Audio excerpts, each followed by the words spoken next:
সদস্যদের সামনে মানে একটা তার সময়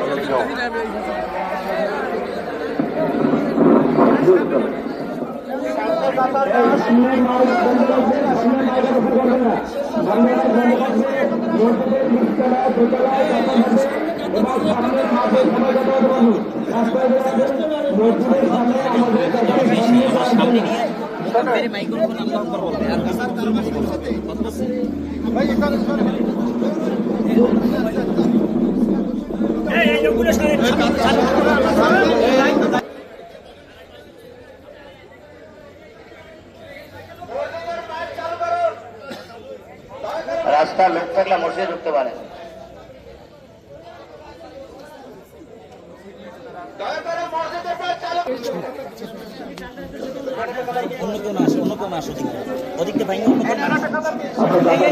আচ্ছা পিছনে লোকগুলো ঠেকান না আপনার।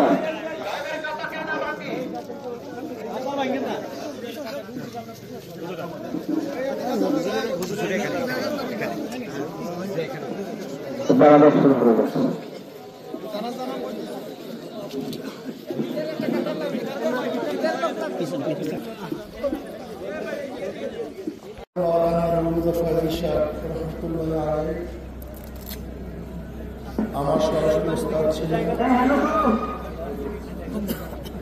যখন চরমনৈপুণ্যের করোনার কাছে তুলে হয়েছিল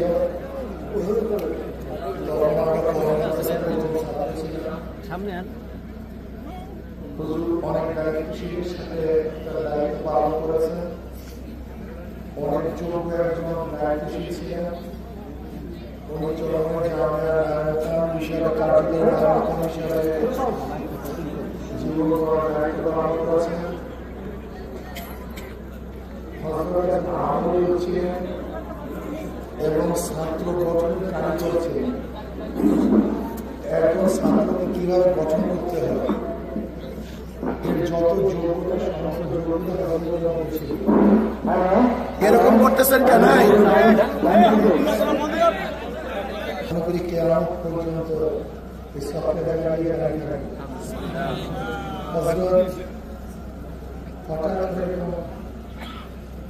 আমাদেরকে বিদায় চিন্তা করতে হবে। আমি হুজুরের বাড়িতে থাকতাম, সেই 5 নম্বর রুম দোতলা হুজুর রুমে আমি ছিলাম, তার সহবতে ছিলাম, তার খেদমত করেছি আমি ছাত্র জীবনে। আমার অনেক স্নেহ করতে, অনেক মহাব্বত করতে।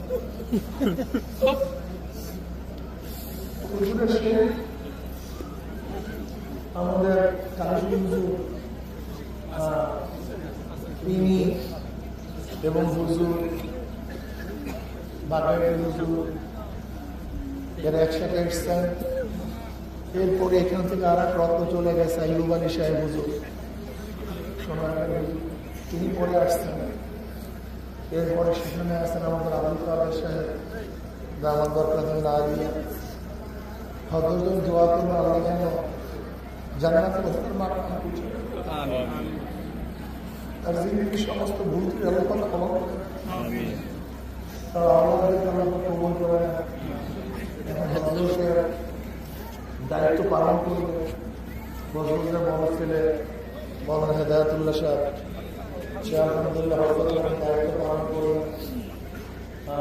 আর আপনাদের দায়িত্ব আর এক ছেলে মৌলানা হাসানুল্লাহ ও পালন করবেন। এবং হুজুরের অন্যান্য সাহায্যরা যারা আছেন সবাই মিলেমিশে আশা করবে, সবাই মিলেমিশে সম্মিলিতভাবে পরামর্শের ভিত্তিতে দায়িত্বগুলি হুজুরের বাকি দায়িত্বগুলি তারা পালন করবে। আল্লাহ আমাদের সবাইকে কবুল করবে। এখন আমরা সবাই কাতার দিয়ে জানাজার কাতার মাঝখানে নামাজের মধ্যে ফাঁকা থাকার দরকার নেই। যদি আমরা কাছাকাছি দাঁড়াই কোনো অসুবিধা নেই, আমরা সবাই কাতার দিয়ে ফেলাম। আর লাস্ট আমার মনে হয় আমরা সবাই কাতার দিই, সবাই কাতার করতে